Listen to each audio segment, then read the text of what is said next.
iGolftv, waking up your game.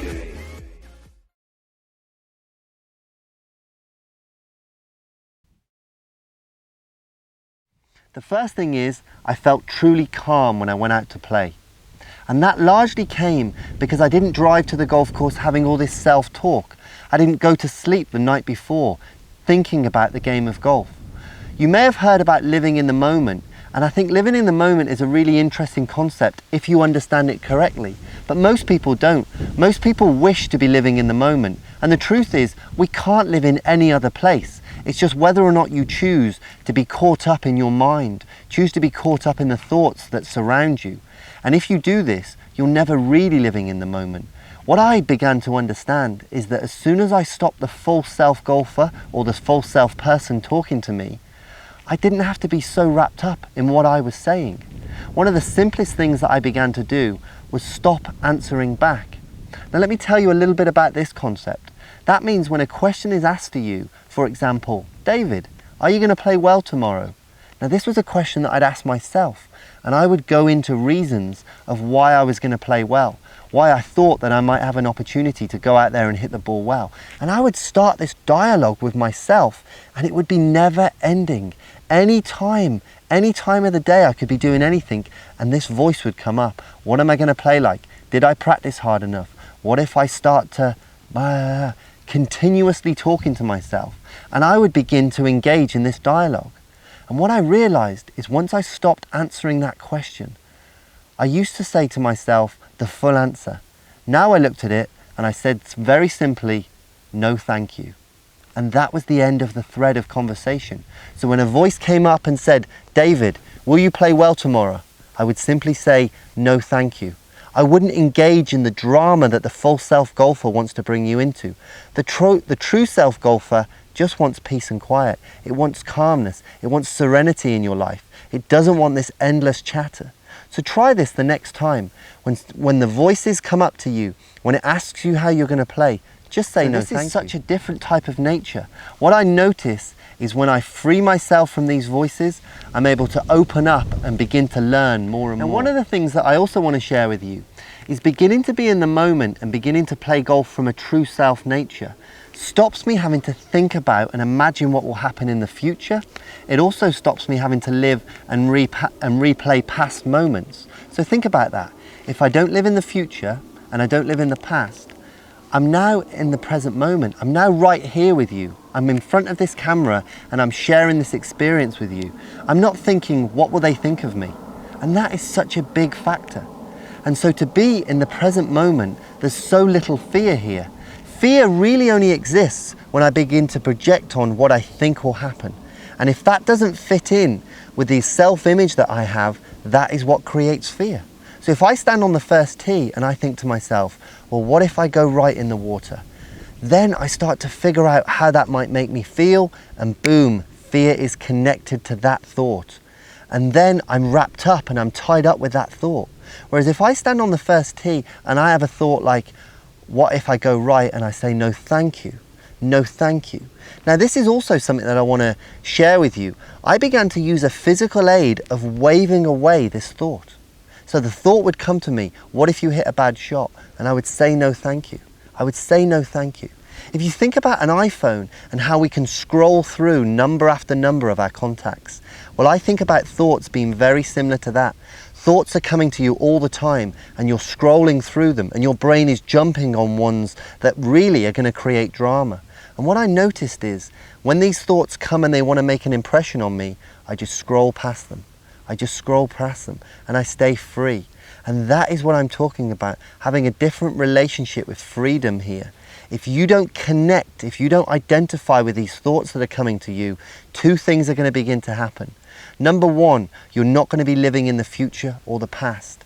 And number two, they're going to be coming less frequently because something within this nature wants to engage in something. But when you stop engaging in it, when you stop playing with that wild dog or stop playing with that ball that endlessly wants to be bounced, you're going to start to have a new relationship with your thoughts. And this thought process is going to be getting calmer and calmer. I'm no longer looking around to see who's watching me. That was such an interesting thing, and this all came from trying to prove myself to people. I think also, I'm no longer just surviving, I'm actually living. And that is a big thing. You know, once you're so wrapped up in your self-perception and this nature is telling you so much about the way it thinks you should be, well then it's very difficult to survive. It's very difficult to continue to go on because you've constantly got these thoughts overtaking you all the time. So this really, again, was something that was very interesting to me. Going back to the golf course, when I stopped thinking about the future, when I stopped thinking about the past, it gave me an opportunity to think about the moment that I was actually involved in. I could actually experience a different type of golf shot. I was able to experience a different type of visualization.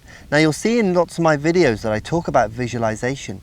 Visualization is very difficult when you've got a mixture of thoughts that are coming from the future, from the past. Pure visualization isn't actually about thinking about the future.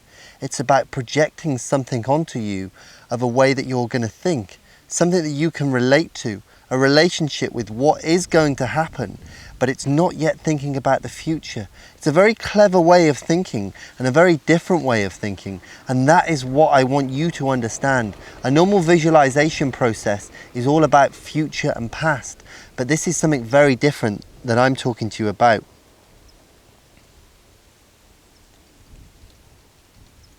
This can also sound pretty cliche, but I'm so much happier on the golf course.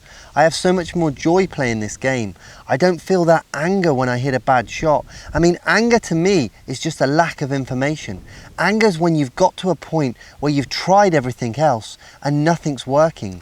Yet we'll go and try harder, we'll try more, and we'll try and put more in. This isn't like that. Anger really makes you get to the point where you should be making a different choice. But what do most people do? They throw a club, or they feel sorry for themselves, or they'll go back and they'll sulk for a while. What's been so interesting to me about understanding more about the true self golfer is that there isn't this pressure to go out there and do anything. The only thing you want to do is go out there and find out about yourself. Go out there and learn. Whatever the result that you're doing is the result that you're meant to be doing at that moment. And so these are the things that I'm trying to introduce you more to. Would you rather be a true self golfer or a full self golfer? So am I really supposed to hit a bad shot? How is that teaching me something? Well, it's a really great question, but why are you supposed to only hit good shots? Why are good shots the only things that actually make you happy? I've noticed the real disconnect from being this way. The thing that you need to look at is when you hit a poor shot for whatever reason, whatever the circumstances, something is trying to be shown to you.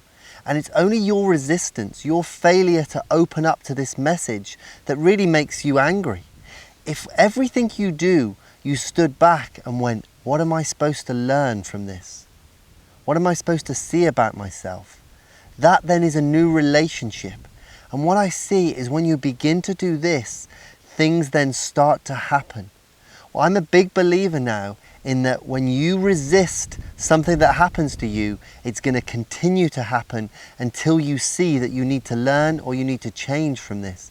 But if you never take the opportunity to see this coming, it's going to continuously come at you time and time again. Resistance basically ensures persistence. Resistance ensures persistence. And I love quotes like that. So think about it this way. The next time you hit a poor shot, why don't you just stand there calm and see what you can learn about yourself? Go to the next shot, hit it again, see what you can learn about yourself. If you can begin to do this, you too will begin to develop a new relationship with this game of golf. And to be honest with you, of course if you can do this, you'll begin to play better. But that isn't what this is just about. You just want to play better, that's going to hold you back.